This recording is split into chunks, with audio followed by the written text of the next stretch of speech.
السيد مستر جان فرانسوا مونيتور.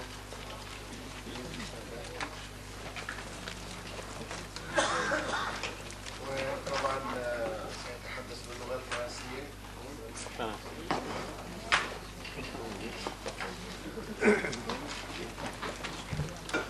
I'd like to send the President and the Secretary for their kind invitation to this conference. I'm very pleased to participate for the second time to this conference. So I will speak French now. Mesdames et messieurs, le thème général de la conférence est l'intégration régionale du textile. Je voudrais plus particulièrement vous parler de ce qui se passe dans le monde du textile habillement 22 mois après le démantèlement de l'accord multifibre. Beaucoup de choses ont été dites il y a quelques années, beaucoup de craintes ont été exprimées et toutes ne se sont pas vérifiées. Donc il est intéressant, je crois, de faire le point sur la situation réelle qui existe aujourd'hui dans le monde. Auparavant, je voudrais peut-être, pour certains d'entre vous, dire que j'interviens ici comme président du cercle euro-méditerranéen des dirigeants textiles habillement. C'est un cercle qui réunit des grands distributeurs, notamment européens, et des industriels du bassin méditerranéen, aussi bien en textile qu'en habillement, ainsi que des sociétés qui interviennent dans le secteur des nouvelles technologies appliquées au textile habillement. Notre cercle, qui est de création récente, a pour objet de favoriser la coopération, et quand je dis la coopération, je veux dire le business et les investissements entre les partenaires du pourtour méditerranéen. Nous intervenons également beaucoup dans le domaine de l'information, du business intelligence, du lobbying et de la promotion pour le compte de groupes d'entreprises méditerranéennes. Par exemple, nous sommes intervenus récemment pour promouvoir l'offre d'entreprises de Tunisie. Moi-même, je dirige un cabinet de conseil spécialisé en stratégie de développement pour le textile habillement, qui s'appelle Texas Consulting, et je suis l'ancien directeur général de la Fédération française de l'habillement et de la Fédération européenne des industries de l'habillement.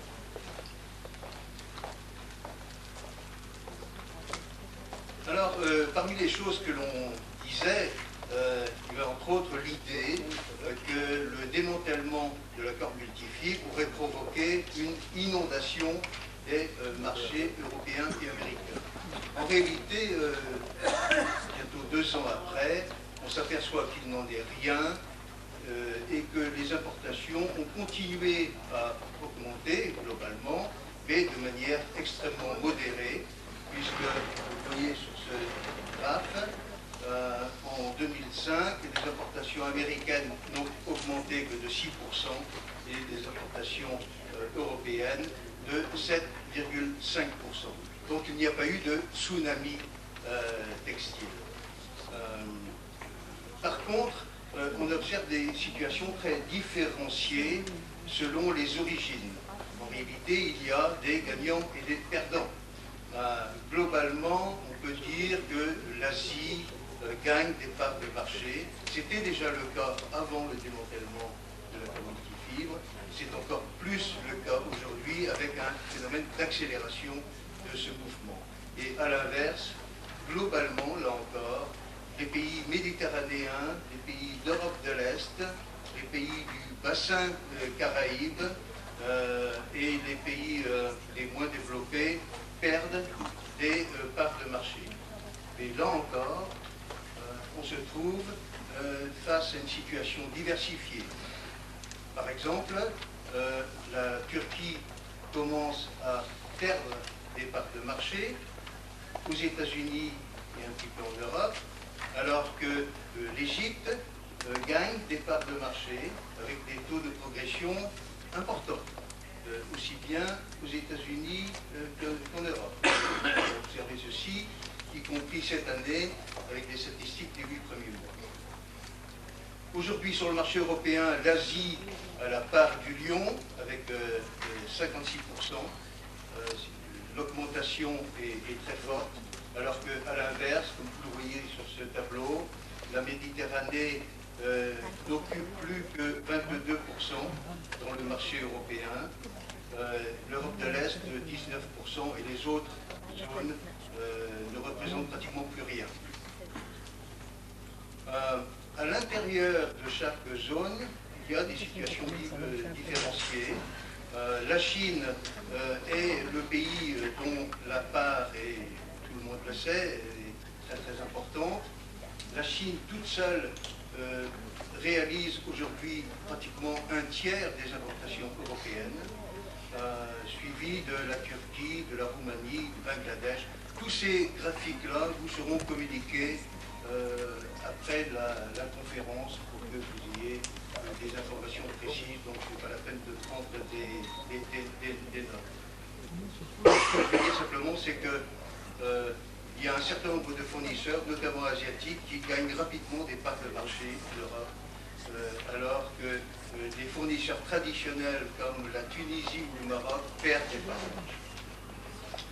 On retrouve la même situation sur le marché américain, avec une augmentation forte de l'Asie. Vous voyez ici, par exemple, en 2005, l'Asie a augmenté de 17%, alors que les autres fournisseurs étaient en décroissance rapide, en particulier les fournisseurs traditionnels des Américains, tels que le Mexique, le Honduras, le Costa Rica ou la République dominicaine. On voit ici, d'ailleurs, qu'à la fin de 2005, l'Asie fournissait déjà plus de la moitié des importations américaines d'habillement, et dans le secteur textile, on retrouve la même situation. Aujourd'hui, sur le marché américain, le premier fournisseur de très loin, c'est la Chine, donc qui progresse, alors que des pays comme le Mexique ou la République dominicaine sont en décroissance. Lorsque l'on regarde les statistiques d'un peu plus près, on observe, en ce qui concerne l'Asie, que des pays comme la Corée, le Japon et Taïwan sont en perte de vitesse au profit des autres fournisseurs, essentiellement pas uniquement d'ailleurs, pour des raisons de coût. On observe aussi, et c'est un problème qui commence à préoccuper les autorités communautaires et américaines, que comme il reste encore des quotas sur la Chine, et je vais y revenir à l'instant, une partie des exportations chinoises passe par la Hong. Et on a vu en particulier en 2005 une augmentation de 385% des exportations de Hong Kong, en réalité de produits chinois. Il s'agit donc de détournement de trafic. Alors, la Chine, c'est un pays qui est présent dans tous les esprits. Juste 2 ou 3 chiffres. Dans l'industrie de l'habillement, c'est 49 000 entreprises. C'est 47 millions de salariés, rien que pour l'habillement. C'est le premier producteur et le premier exportateur mondial de textiles et d'habillement. Et ceci malgré les quotas qui freinent les exportations de ce pays.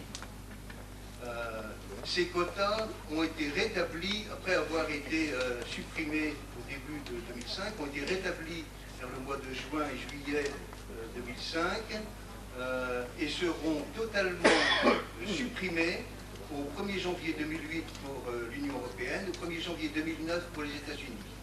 Donc les mouvements que l'on observe en ce qui concerne la Chine, déjà, vont encore s'amplifier. La Chine va continuer à gagner des parts de marché et devient ce que les journalistes appellent l'usine du monde.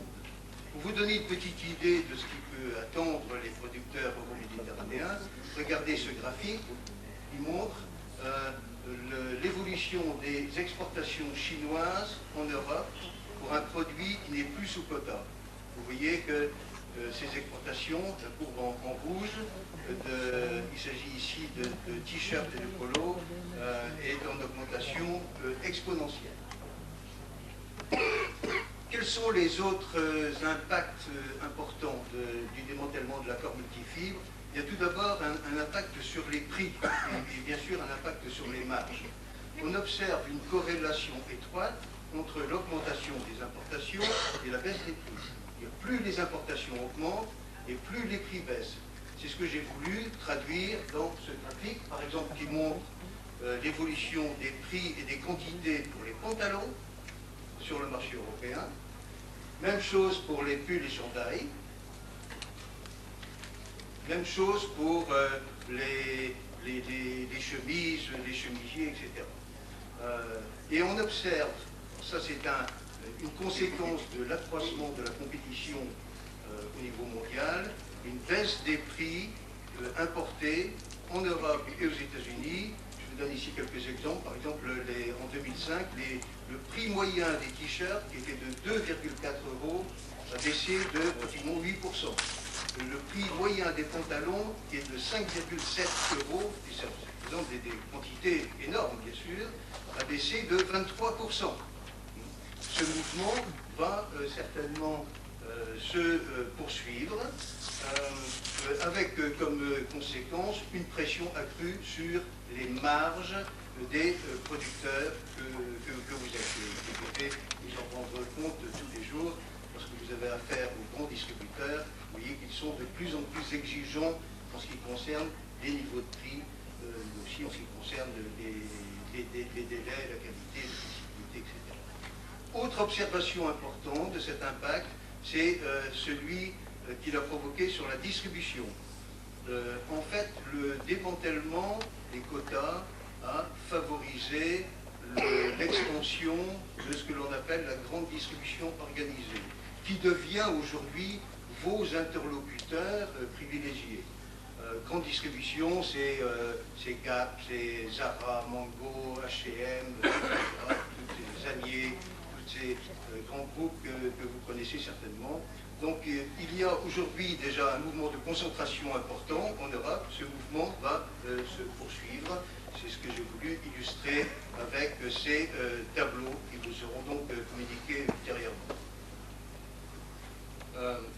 Alors lorsque l'on regarde un petit peu plus dans le détail, on s'aperçoit en fait que le circuit de distribution qui progresse le plus vite, ce sont les chaînes spécialisées.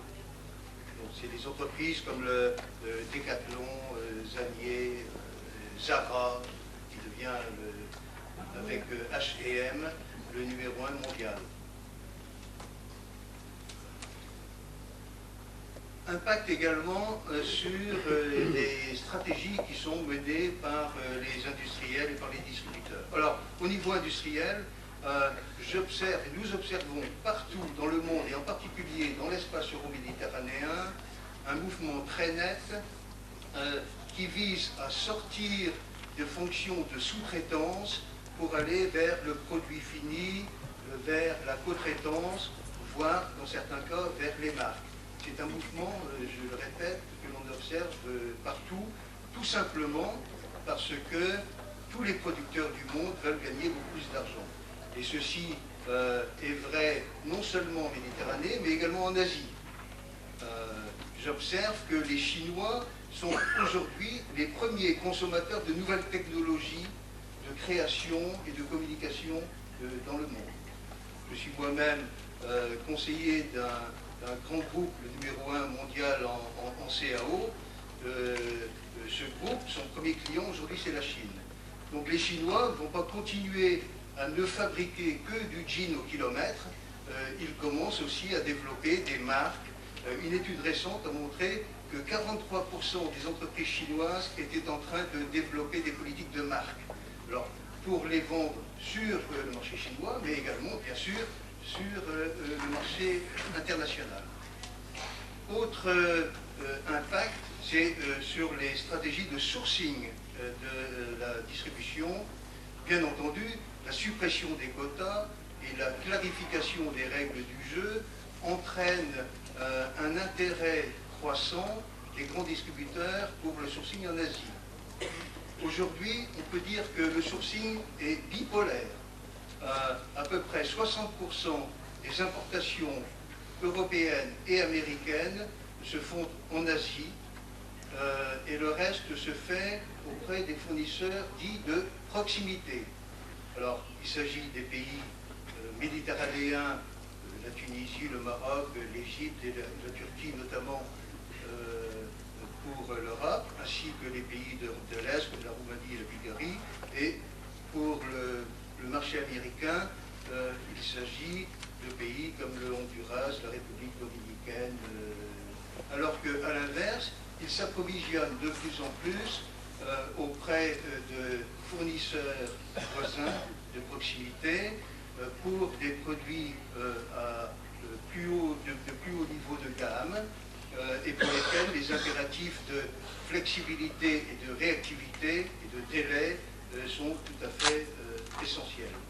Ce mouvement de séparation des deux marchés va certainement se poursuivre, mais je voudrais insister sur le fait que aujourd'hui, on trouve par exemple en Inde, cet exemple récent, d'un producteur, un très important producteur de chemises, qui était capable de livrer de grosses quantités à un client européen par avion, des chemises envoyées par avion, à des prix inférieurs aux prix tunisiens et marocains.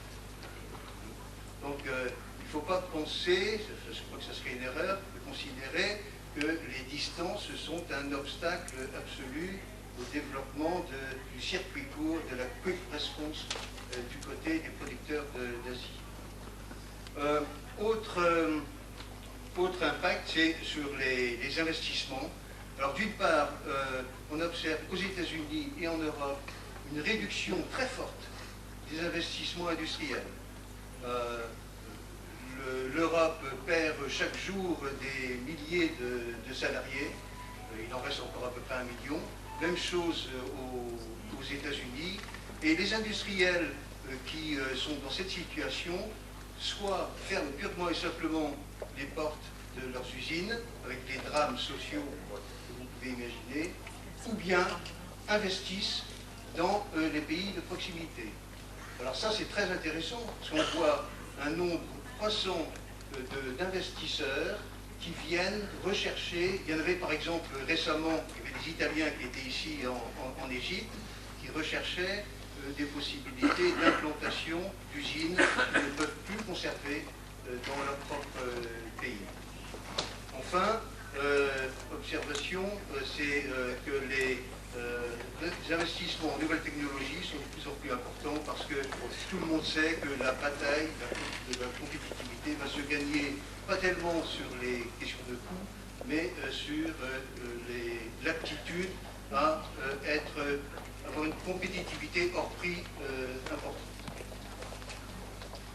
Juste un mot, pratiquement pour finir, en ce qui concerne l'Égypte. J'observe que l'industrie égyptienne, d'une part, est très importante, elle bénéficie d'atouts qui sont tout à fait importants. J'en ai cité quelques-uns ici. J'observe aussi, comme je l'ai dit, que l'Égypte, finalement, résiste bien, et même très bien, au démantèlement de la communauté. C'est-à-dire l'Égypte est un des seuls pays méditerranéens qui gagne aujourd'hui des parts de marché. Je voulais vous en féliciter. Cela étant, la situation va devenir de plus en plus difficile, bien entendu, surtout à partir du moment où les quotas chinois vont être supprimés. Un des principaux facteurs de compétitivité de l'Égypte, ce sont les coûts de production, les coûts par minute. Par exemple, ici, on voit sur ce tableau, j'ai vu que pour un coût de 100 en Turquie, en Égypte, on est à 40 ou 50. Donc, il y a des marges de de progression qui sont tout à fait importantes.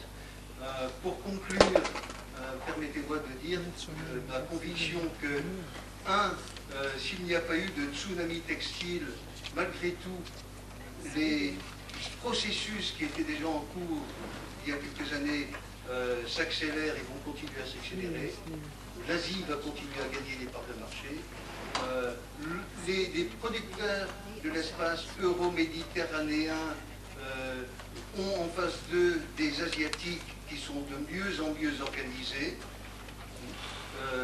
si bien que il me semble tout à fait important que l'on accélère encore la coopération euro-méditerranéenne. On a parlé d'intégration, je parlerai plutôt de complémentarité. Bon, il est vrai qu'en Égypte, par exemple, il y a des déficiences, par exemple en ce qui concerne la fourniture d'accessoires. Et ces déficiences doivent être corrigées. Mais pour l'essentiel, je pense qu'il faut, développer une politique de valeur ajoutée et deuxièmement, une politique de complémentarité. Et le dernier mot que je voudrais dire d'ailleurs à ce sujet, c'est que la Commission européenne a publié il y a un mois un règlement sur le cumul préférentiel d'origine. Ce cumul préférentiel d'origine permet à un producteur, par exemple tunisien, d'utiliser des tissus turcs pour fabriquer un pantalon qu'il va exporter à droit nul vers l'Union européenne, ce que l'on appelle le cumul préférentiel de l'origine. Ceci est possible entre la Turquie et la Tunisie d'une part, et la Turquie et le Maroc d'autre part, parce qu'il y a, entre autres, un accord bilatéral entre eux.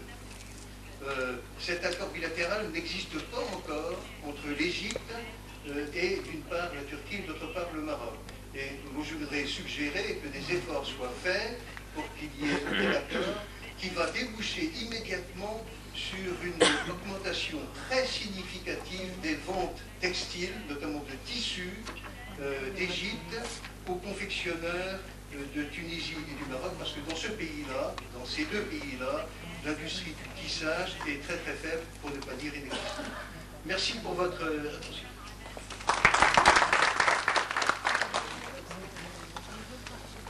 Thanks, Mr. Inator, for your presentation by French language, but I'm sure you are English better than me anyway. Thank you, and you are welcome in Egypt.